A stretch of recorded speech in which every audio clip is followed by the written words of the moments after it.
कक्षा 8वीं, पुस्तक ज्ञान सागर, लेसन 8, दोहे। सर्वप्रथम कबीरदास जी द्वारा रचित दोहे। इसमें कवि कह रहे हैं, जाति न पूछो साधु की, पूछ लीजिए ज्ञान, मोल करो तलवार का, पड़ा रहन दो म्यान।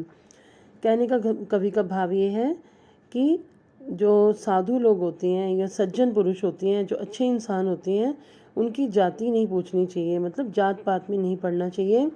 पूछ लीजिए ज्ञान, उनके ज्ञान के बारे में जानने का प्रयत्न करना चाहिए।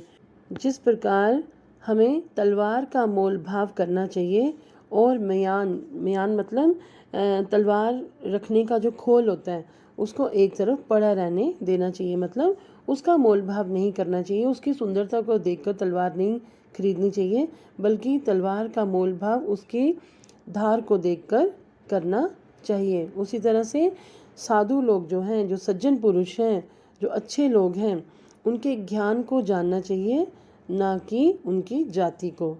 दूसरे दोहे में कबीरदास कहते हैं, तिनका कभू न निंदिए जो पायंतर होए। कहते हैं उस तिनके को कभी भी मत मसलो। निंदिए मीन्स मसलना, पाँव के नीचे मसलना। जो आपके पाँव के नीचे आ जाए, ऐसे तिनके को, छोटे से तिनके को कभी भी मसलना नहीं चाहिए। कभू उड़ी आँखिन पड़ी तो पीड़ घनेरी होए। कभी वे उड़कर आपकी आंखों में पड़ सकता है। घनेरी का मतलब होता है बहुत ज़्यादा।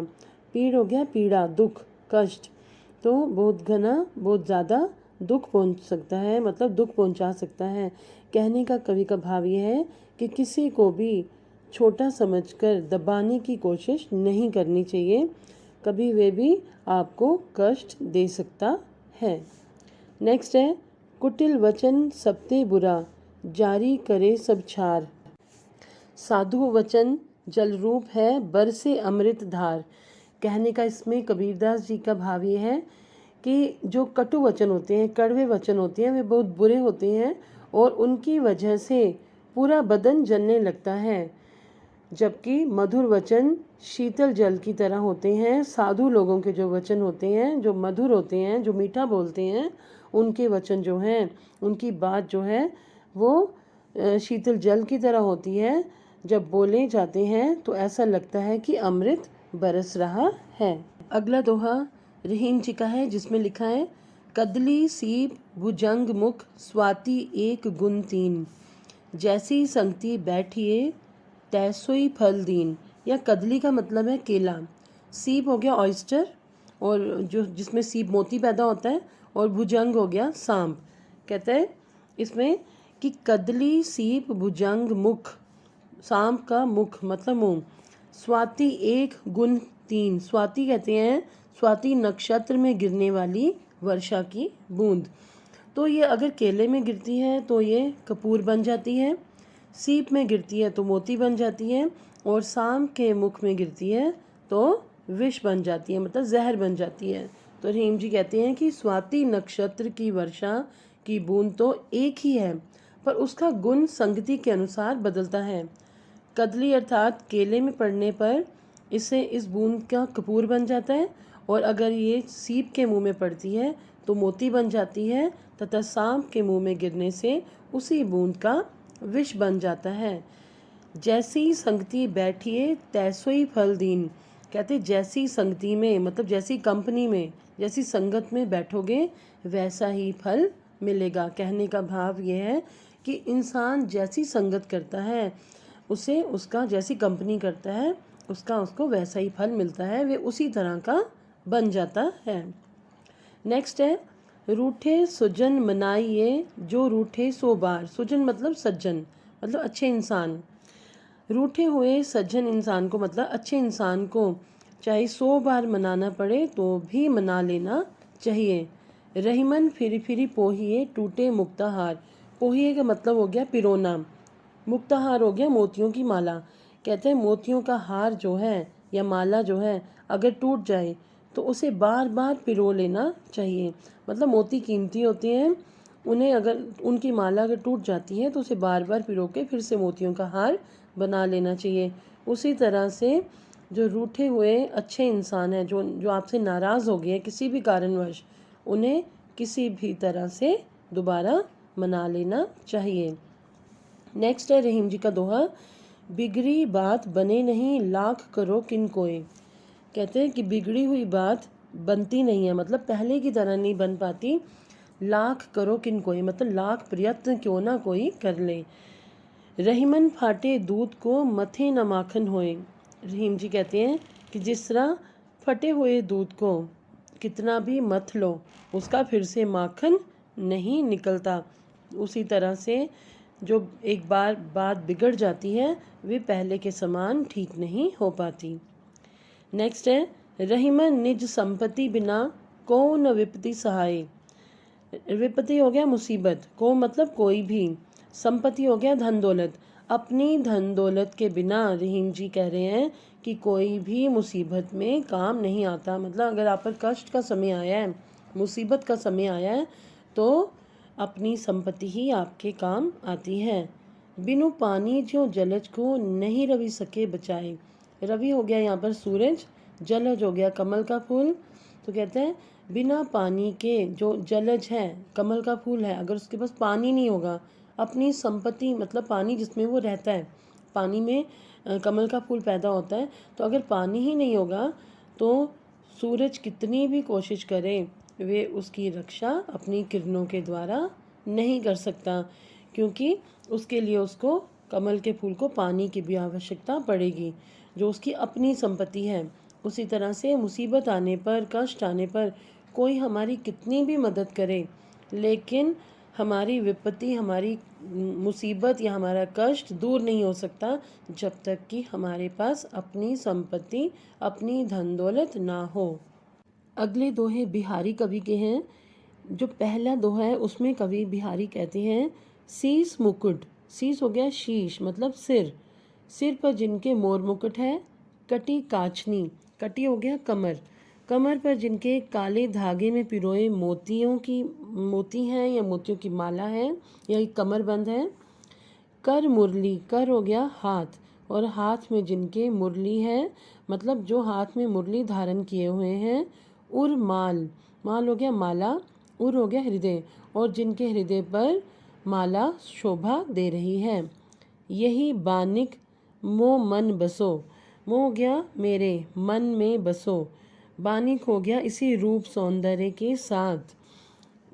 सदा बिहारी लाल, बिहारी कहते हैं कि आप सदा, हे लाल, लाल हो गया कृष्ण, हे कृष्ण आप सदा इसी रूप सौंदर्य के साथ, जिसमें आपने सिर पर मोर मुकुट धारण किया हुआ है, कमर पर काले धागे में मोती हैं, और आपके हाथ में मुरली है, और आपके हृदय पर फूलों की माला है।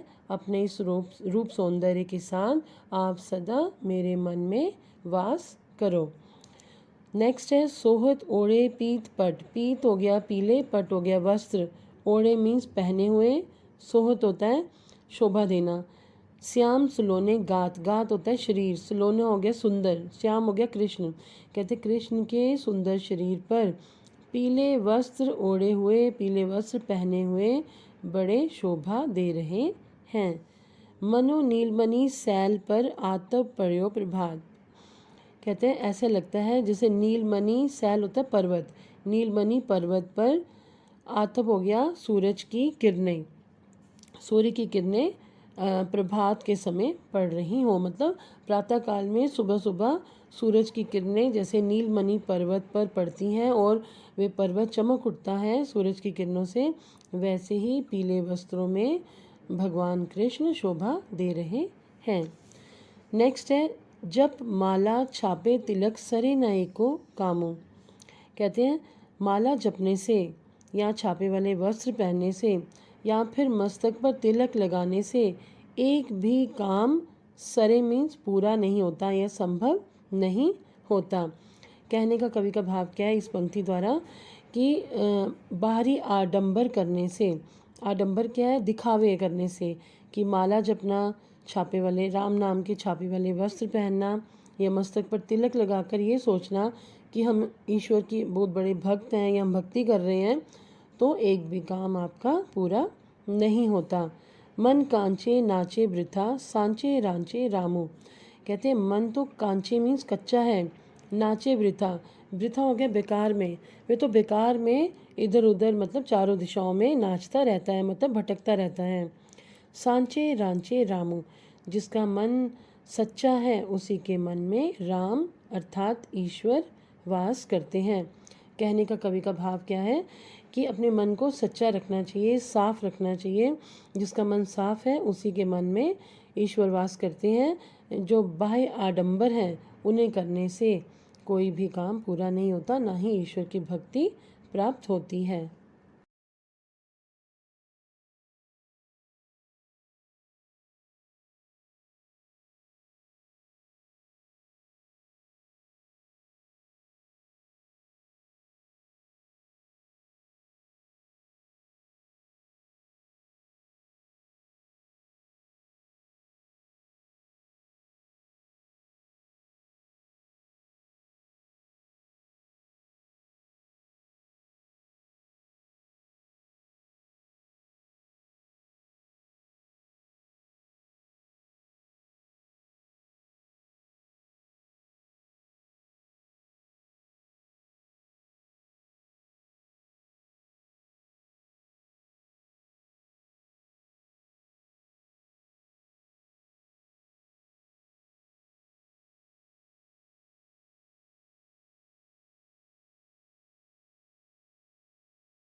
अब लेसन के प्रश्न उत्तर।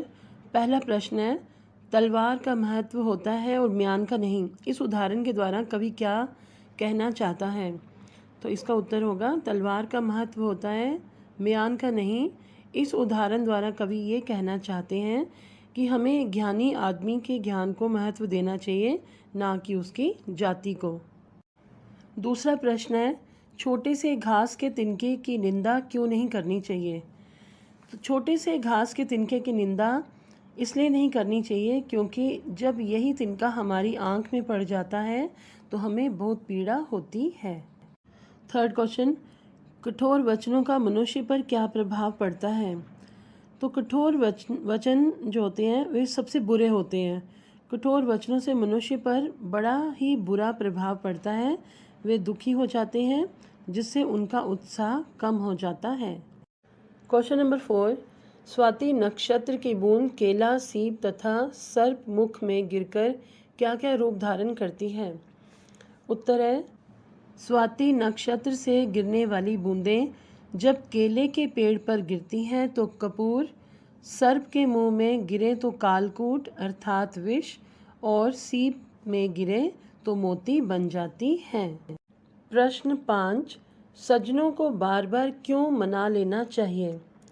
तो इसका उत्तर होगा, सज्जनों को बार बार इसलिए मना लेना चाहिए क्योंकि वे अच्छे होते हैं और उनके साथ से हमारा हर प्रकार से विकास होता है। हम उनसे अच्छे गुण सीखते हैं। वे हमारे जीवन को सही आयाम देने में मुख्य भूमिका निभाते हैं। प्रश्न 6, लाख उपाय करने पर भी बिगड़ी बात नहीं बनती, उदाहरण द्वारा स्पष्ट कीजिए। तो इसका उत्तर है कि लाख उपाय करने पर भी बिगड़ी बात नहीं बनती क्योंकि एक बार दूध के फट जाने पर उसे जितना भी मथा जाए उससे मक्खन नहीं निकल सकता। अब प्रश्न है बातचीत के लिए। कवि ने अमृत की धार किसे बताया है और क्यों? इसका उत्तर होगा कवि ने अमृत की धार साधुओं की वाणी को बताया है, क्योंकि साधुओं की वाणी समस्त प्राणी के लिए समान और शीतलता पहुंचाने वाली होती है। सेकंड क्वेश्चन, बिना पानी जलज को कौन नहीं बचा सकता? बिना पानी जलज को सूर्य की किरणें नहीं बचा सकती, या फिर लिख सकते हैं बिना पानी जलज को सूर्य नहीं बचा सकता। थर्ड क्वेश्चन, कवि बिहारी श्री कृष्ण के किस रूप को मन में बसाना चाहते हैं? बिहारी श्री कृष्ण के उस मनोरम रूप सौंदर्य को सदा के लिए अपने मन में बसाना चाहते हैं जब श्री कृष्ण के सिर पर मोर मुकुट, कमर में काचनी, हाथ में वंशी और हृदय पर वैजंती माला धारण किए हुए हों। क्वेश्चन नंबर 4, श्री कृष्ण के श्यामल शरीर पर पीले रंग के वस्त्र कैसे लगते हैं? श्री कृष्ण के श्यामल शरीर पर पीले रंग के वस्त्र ऐसे लग रहे हैं मानो नीलमणि पर्वत पर प्रातःकाल की किरणें पड़ रही हो। प्रश्न 5 है, मन कांचे नाचे वृथा से क्या अभिप्राय है? इसका उत्तर है मन कांचे नाचे वृथा से ये अभिप्राय है कि जब हमारा मन सांसारिक लोभों में फंसा है और चारों दिशाओं में भटक रहा है तो ईश्वर की भक्ति प्राप्त नहीं की जा सकती।